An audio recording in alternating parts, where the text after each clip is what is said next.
General Motors is feeling the heat. You see, it seems like every week another automotive brand announces a new electric vehicle that'll come out some point in the future, or deciding to tell everybody about their electrification strategy for the next couple years. It's a mad race to instill investor confidence and maybe, just maybe, produce the next vehicle that'll knock Tesla off its throne and entice millennials and Gen Xers to buy their battery-powered vehicle. You see, GM even has a Silverado all-electric that's gonna come out at some point in the next couple years. And we know the GMC Hummer will be here later this year, we think, and Cadillac has the Lyriq, which is scheduled for early 2022. And then there's this, the 2022 Chevrolet Bolt. While bloggers, influencers, and YouTubers are fawning over the electric vehicles that have yet to be produced, Chevrolet has been rolling the all-electric Bolt off the factory line since 2017. Yet it's never gotten the same attention, credit, or notoriety as any Tesla. And I even go as far to say the Hummer EV has gotten more good press in the last year as a quote-unquote future vehicle than the Bolt has seen in the last 5 as it's been available on showroom floors. Why? Because it's just not sexy. Modern? Yes. Futuristic? Sure. But sexy? Not a chance. So with that all in mind, Chevy has made a few small tweaks to the Bolt for 2022 in an effort to make it look just a little sweeter in your mind. Has it worked? Well, we'll talk about that later. But for now, I want to point out that the headlights are all new. The front clip has been heavily redesigned. It resembles more of a Toyota Prius than a Tesla Model 3, and I don't know if that's really a good thing, but I wouldn't personally call it offensive at the minimum. Out back, we still have LED taillights, and although that hasn't been changed as much, it is slightly different from the 2021 model.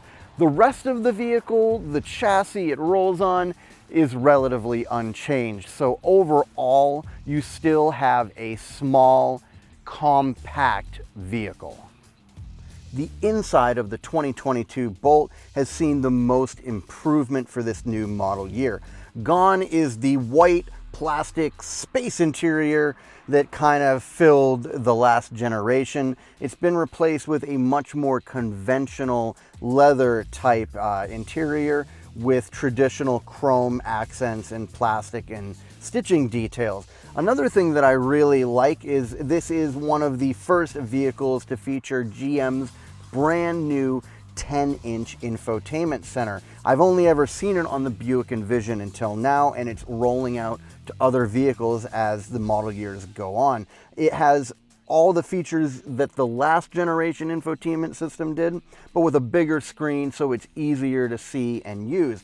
Of course, it's Apple CarPlay and Android Auto compatible, like pretty much every vehicle you see these days. This 2LT modeled Bolt, which lists for around $36,000, also is equipped with a few more convenience and comfort features like heated seats, heated steering wheel, a wireless charger, lane centering, and GM's new push-button transmission that features one-pedal drive, which allows you to use just the accelerator pedal to accelerate or use regenerative braking without ever having to take your foot off of the pedal and move it over to the brakes. All right, now that we've taken a look at the exterior and the interior of the 2022 Bolt, let's go for a spin and see how she drives. From a standstill, the Bolt can accelerate quite nicely. Although I wouldn't say that it has the best tires. Right now we've got dry road conditions with a little bit of a sprinkle going on. Earlier this morning when I accelerated with fully wet roads, I had the front wheels just spin like the dickens. That was not something I had a problem with on the Mach-E, which had available all-wheel drive. Now, you can't get all-wheel drive in the Bolt, which I would say is a big failing, because here in New England, to drive a vehicle all year round, you really need all-wheel drive. And especially with these tires that are self-sealing, puncture resistant, whatever eco tires that Chevy has put on this thing, they're not exactly optimized for year-round all-weather travel. It's something that you're going to get the best performance out of dry, level, flat, safe roads. I personally wouldn't dare take this car out in a snowstorm. If it can't get grip on a wet road, you're going to just be hopeless when it gets to be icy and cold and snowy.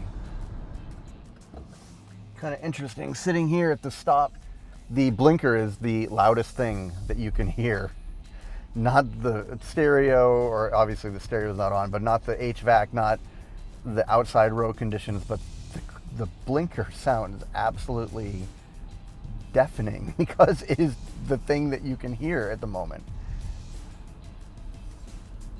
Right now, I'm looking at my range gauge, and because I charged this thing last night and a little bit once I got to work, I see a range of 244 miles with a max range of 287 and a minimum of 200. That's something I really do like about the Bolt, is that it kind of gives you your potential range, both maximum and minimum, and it factors in your driving style, the weather, and what temperature it is outside to give you a more accurate idea of how far you could go.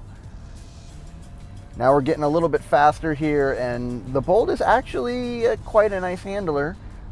There's no body roll. It does feel really sporty and light. I guess that wouldn't be a characteristic that I would have thought the Bolt would have, but it is kind of sporty and light, especially with that electric vehicle acceleration, which is quite nice. You can hear the hum from the electric motors when you really get on it, and the gauge cluster is telling me it's outputting around 160 kilowatts when I do that full throttle acceleration, which is a far higher rate than you can ever charge it at. I think maximum charging on DC fast charging is something like 55 kilowatts, and when you're using an outlet is somewhere between 7 and 11 kilowatts. So you can definitely burn energy outwards, accelerating far greater than you can recharge it by any other means. Even using the regen button while going 55 miles an hour will only net me around 56 kilowatts of regeneration. So if you happen to put this thing into sport mode or want to have a good time, you are definitely going to burn the battery pretty quick. And speaking of the battery, this vehicle has, I think it's a 65 watt hour battery, which, like I said, will give you somewhere between 250 and 300 miles of range.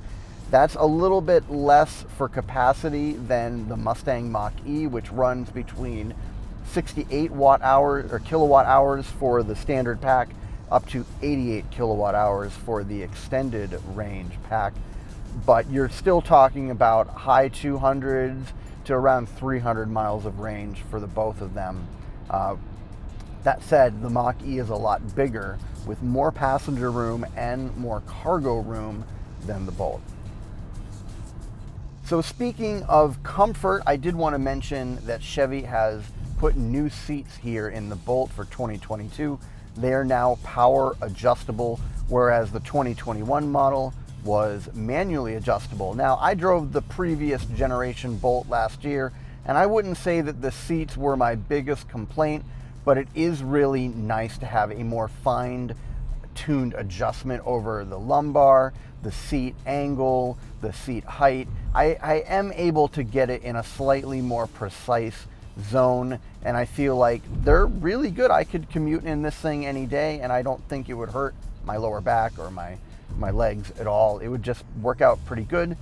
But that said, they're not anything super special. I mean, this is a more affordable, lower tier vehicle. It's not like the 18-way or 21 adjustable way seats that you're gonna get. There's no massage. They are heated, but they're not ventilated. So they're good, but they're nothing that's going to be a standout feature that sets the Bolt apart. The 2022 Bolt drives a lot like the previous 2021, and there's a good reason for that. Because under the skin, underneath that new exterior and refreshed interior, the Bolt is almost exactly the same. It has the same battery pack, the same charging systems, and the same chassis and components and everything. It doesn't use the new Ultium system that General Motors has coming out later this year, but it is a lithium-ion battery. There just isn't much change. It drives just like the previous model, but is kind of refined a little bit on the inside, and that does make a difference with the perceived ride quality, that you're looking at a little bit more car-like interior, so it feels a little bit better inside. But as far as the mechanics under it all, it's exactly the same as the 2021 model. Well, that just kind of sums up our little overview of the 2022 Bolt and the small changes that Chevrolet has made this year to make it a little bit more palatable for people and buyers who are in the market for an electric vehicle. And I guess I would just sum up this entire vehicle with a short story about my mother-in-law, who visited me a couple days ago. She's been driving a Honda Fit for the past 7 or 8 years, and it's getting a little long in the tooth and is ready to be replaced. So she asked me, Zane, what should I replace it with? And I, with this in the driveway next to me, pointed and said, you know what, Mom? The Chevy Bolt is perfect for you, because she doesn't care about what brand vehicle she drives or what it looks like. She's more focused in on being environmentally conscientious and driving a vehicle that will be a solid, no frills, easy to repair, long time between maintenance intervals kind of vehicles. And I guess that really sums up the Chevy Bolt for this year. It's a crunchy granola, unflavored yogurt type of vehicle. It's good for you. It's good at what it does, but it's not really going to set your taste buds on fire. And for me, I personally need a vehicle that kind of sings to my heart a little bit more. And well, the Bolt kind of doesn't do it for me. It's really kind of basic and unfortunately not that sexy. I'm Zane from Drive Them All, and I'll see you next time.